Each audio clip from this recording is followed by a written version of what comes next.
ഒരു നല്ല അമ്മ എന്ന സ്ഥാനം അലങ്കരിക്കപ്പെടുന്നത് ഒരു കുഞ്ഞിന് ജന്മം നൽകുന്നതിലൂടെ മാത്രമല്ല, മറിച്ച് ആ കുഞ്ഞിനെ മാനസികവും ശാരീരികമായി ഒരുക്കുകയും നീതിബോധത്തിലും സത്യസന്ധതയിലും ഉത്തരവാദിത്വത്തിലും വളരുവാൻ പഠിപ്പിക്കുകയും അതിനായി പരിശ്രമിക്കുകയും ചെയ്യുമ്പോഴാണ്. യേശുവിൽ പ്രിയ സഹോദരരിൽ നിന്ന് നാം പരിശുദ്ധ കന്യകാമറിയത്തിൻ്റെ വിമല ഹൃദയ തിരുനാൾ ആഘോഷിക്കുമ്പോൾ പരിശുദ്ധ കന്യകാമറിയത്തിൽ നാം കാണുന്നതും ഈ ഒരു നന്മയാണ്. ലൂക്കായുടെ സുവിശേഷം 2:52 യേശുനാഥനെ കുറിച്ച് രേഖപ്പെടുത്തിയിരിക്കുന്നത് അവൻ ജ്ഞാനത്തിലും പ്രായത്തിലും ദൈവത്തിൻ്റെയും മനുഷ്യരുടെയും പ്രീതിയിലും വളർന്നു വന്നു എന്നാണ്.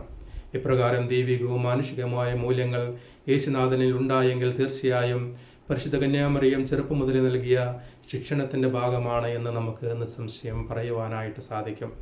സുഭാഷിതങ്ങളുടെ പുസ്തകം 29:17 മകനെ നീ ശിക്ഷണത്തിൽ വളർത്തുക, അവ നിനക്ക് ആശ്വാസ ഹേതുവാകുകയും നിന്റെ ഹൃദയത്തെ സന്തോഷിപ്പിക്കുകയും ചെയ്യും. ഇപ്രകാരം യേശുനാഥനെയും നല്ല ശിക്ഷണത്തിൽ വളർത്തിയതിൻ്റെ ഫലമാണ് യേശുനാഥനിൽ നാം കാണുന്ന ഈ മൂല്യങ്ങളുടെയും പുണ്യങ്ങളുടെയും അടിസ്ഥാനം.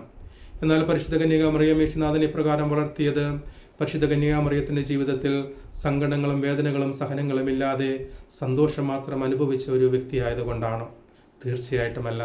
കാരണം വിവാഹത്തിന് മുമ്പ് തന്നെ ഗർഭിണിയായി കാണപ്പെടുകയും വിവാഹം കഴിക്കുവാൻ പോകുന്ന വരൻ തന്നെ ഉപേക്ഷിക്കുവാൻ തീരുമാനിക്കുകയും ഈജിപ്തിലേക്ക് പലായനം ചെയ്യപ്പെടുകയും ഒരു കാലിത്തൊഴുത്തിൽ തന്നെ കുഞ്ഞിന് ജന്മം നൽകുകയും നിന്റെ ഹൃദയത്തിലൂടെ ഒരു വാൾ കിടന്നു പോകുമെന്ന് ശിമിയോൻ പറഞ്ഞപ്പോഴെല്ലാം അതെല്ലാം തൻ്റെ ജീവിതത്തിൻ്റെ ഭാഗമായി സ്വീകരിക്കാതെ അതെല്ലാം ഹൃദയത്തിൽ സംഗ്രഹിച്ചുകൊണ്ട് അതെല്ലാം ദൈവിക പദ്ധതിയാണെന്ന് മനസ്സിലാക്കിക്കൊണ്ട് തൻ്റെ മകനെ ജ്ഞാനത്തിലും പ്രായത്തിലും വളർത്തുവാൻ പരിശുദ്ധ കന്യകാമറിയം പരിശ്രമിച്ചതിൻ്റെ ഫലമാണ് യേശുനാഥനിൽ നാം കാണുന്ന ഈ മാനുഷികവും ദൈവികമായ മൂല്യങ്ങളുടെ അടിസ്ഥാനം. അതിനാൽ പ്രിയ സഹോദരരെ, ഇത് ഒരു പരിശുദ്ധ കന്യകാമറിയം നമുക്കെല്ലാവർക്കും ഒരു മാതൃകയാണ്. എപ്രകാരമാണ് നാം നമ്മുടെ മക്കളെ വളർത്തി വലുതാക്കേണ്ടത് എന്നുള്ള മാതൃക.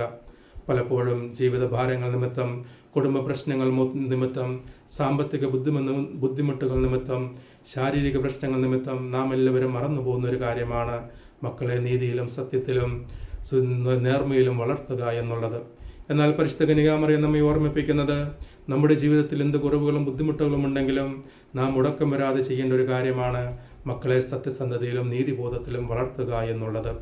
ഈ സമൂഹത്തിലെ നമ്മുടെ കുടുംബത്തിലെ പ്രശ്നങ്ങളുടെ വലിയൊരു ശതമാനത്തിൻ്റെയും കാരണക്കാർ നമ്മുടെ മക്കളെ നീതിബോധത്തിലും സത്യസന്ധതയിലും വളർത്താത്തതാണ് എന്ന് നമുക്ക് നിസ്സംശയം പറയുവാനായിട്ട് സാധിക്കും.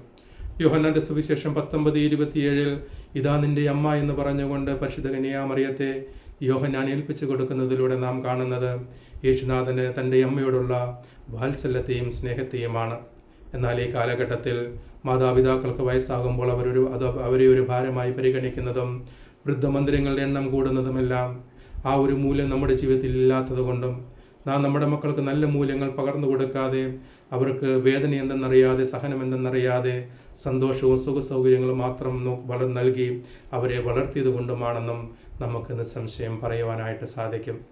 അതിനാൽ പ്രിയ സഹോദരരെ, ഇന്ന് നാം പരിശുദ്ധ കന്യകാമറിയത്തിൻ്റെ വിമല ഹൃദയ തിരുനാൾ ആഘോഷിക്കുമ്പോൾ പരിശുദ്ധ കന്യകാമറിയത്തെ പോലെ നല്ല മൂല്യങ്ങൾ പകർന്നു കൊടുക്കുന്ന ഒരു വ്യക്തിയായി മാറുവാൻ നമുക്കെല്ലാവർക്കും ആത്മാർത്ഥമായി പരിശ്രമിക്കാം. കാരണം ഇത് ദൈവം നമ്മിൽ നിന്ന് ആഗ്രഹിക്കുന്നു എന്നൊരു ബോധ്യം നമ്മളിൽ ഉണ്ടായിരിക്കണം. ഉൽപ്പത്തിയുടെ പുസ്തകം 4:9 കായനോട് ദൈവം ചോദിക്കുന്നുണ്ട്, നിന്റെ സഹോദരൻ എവിടെ? അതുപോലെ നമ്മുടെ മക്കൾ വഴിതെറ്റി പോകുന്നുണ്ടെങ്കിൽ തീർച്ചയായും നാം അതിന് ഉത്തരവാദികളാണ് എന്നൊരു ബോധ്യത്തിൽ നിന്നും പരിശുദ്ധ കന്യകാമറിയത്തെ പോലെ നമ്മുടെ മക്കൾക്ക് നല്ല ഒരു നന്മ പകർന്നു കൊടുക്കുന്നവരായി മാറുവാൻ നമുക്ക് പരിശ്രമിക്കാം. ദൈവം നമ്മെ എല്ലാവരെയും സമൃദ്ധമായി അനുഗ്രഹിക്കട്ടെ. നാം എല്ലാ ദിവസവും ചെയ്യുന്നത് പോലെ ഒരധ്യായം വചനം വായിച്ചുകൊണ്ട് നാം ഈ ശുശ്രൂഷയിൽ പങ്കെടുക്കുക. ജ്ഞാനത്തിൻ്റെ പുസ്തകം 6:25 നാം വായിക്കുന്നത്, എൻ്റെ വചനത്തിൽ വിശ്വസിക്കുക, അത് നിനക്ക് ജ്ഞാനം പകരുമെന്നാണ്. ഈ ഒരു ബോധ്യം നമ്മൾ ഉണ്ടായിരിക്കട്ടെ. രണ്ടാമതായി, ജീവിത വിശുദ്ധിയിൽ ഒരു കോംപ്രമൈസും വരുത്താതെ നമ്മുടെ വാക്കിലും നോക്കലും പ്രവൃത്തിയുമെല്ലാം വിശുദ്ധി കാത്തു സൂക്ഷിക്കുക. ജീവിത വിശുദ്ധിക്കെതിരായി എൻ്റെ ജീവിതത്തിലൊന്നും സംഭവിക്കില്ല എന്നൊരു തീരുമാനവും എടുക്കുക. ഞാൻ നിങ്ങൾക്ക് വേണ്ടി പ്രാർത്ഥിക്കുന്നു. നിങ്ങളുടെ പ്രാർത്ഥനയെയും ഓർക്കുക. നമ്മുടെ എല്ലാ ആഗ്രഹങ്ങളും പരിശുദ്ധ കന്യാമറിയത്തോട് സമർപ്പിച്ചുകൊണ്ട് ഒരു രഹസ്യം ജപമാല ചൊല്ലി പ്രാർത്ഥിക്കുവാനായിട്ട് തീരുമാനമെടുക്കുക. നമ്മുടെ എല്ലാ ആവശ്യങ്ങളും ആഗ്രഹങ്ങളും ഒരിക്കൽ കൂടി കർത്താവിന് സമർപ്പിച്ചുകൊണ്ട് കർത്താവിൻ്റെ അനുഗ്രഹവും സംരക്ഷണവും നമുക്ക് യാചിക്കുകയും പ്രാർത്ഥിക്കുകയും ചെയ്യാം. കർത്താവിൻ്റെ ആശീർവാദത്തിനായി നമുക്ക് നമ്മെ തന്നെ ഒരുക്കാം. കർത്താവ് അനുഗ്രഹിക്കുകയും പരിപാലിക്കുകയും ചെയ്യട്ടെ. കർത്താവ് കരുണയായിരിക്കും പ്രസാദിക്കുകയും ചെയ്യട്ടെ. കർത്താവ് കരുണാപൂർവ്വം കടാക്ഷിച്ച് നിങ്ങൾക്ക് സമാധാനം നൽകട്ടെ, ഇപ്പോഴും എപ്പോഴും എന്നേക്കും. ആമേൻ. ദൈവം നമ്മെ എല്ലാവരെയും സമൃദ്ധമായി അനുഗ്രഹിക്കട്ടെ.